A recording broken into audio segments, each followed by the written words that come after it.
বাবাজি মুসলমান ভাইরা, এই সরকারে আলা হযরত কি বাবাজি এই মাসলাকে আলা হযরত তারা বাবাজি যারা আল্লাহর ওলি চিনেছে বাবা তারা সমস্ত ওলিদেরকে চিনে গেছে।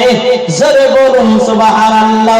মাসলাকে আলা হযরত করলাম যিনি মাসলাকে আলা হযরত তিনি বাবাজি একজন পেছন দিয়ে হেঁটে যাচ্ছেন, তখন মাসলাকে আলা হযরতের বয়স বাবাজি 6 বছর বয়স। বাবাজি পেছনে যাচ্ছেন, যেতে যেতে একজন আইয়াস মেয়ে বাবাজি সরকারে আলা হযরত ওই মেয়েটার দিকে এক নজর তাকিয়েছে বাবা, মাথাটা নিচে করে নিয়েছে।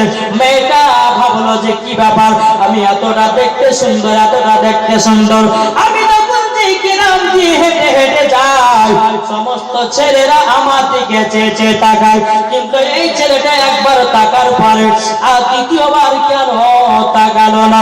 ওই আইয়াসি মেয়েটা এসে বলছে, এই ছেলেটা বলো তুমি আমার দিকে দ্বিতীয়বার কেন তাকালে না?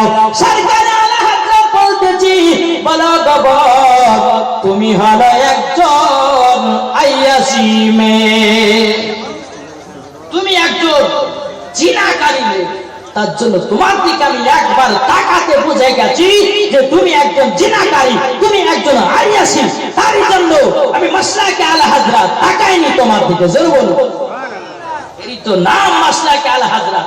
মাসলাকে আলা হযরত তার নাম।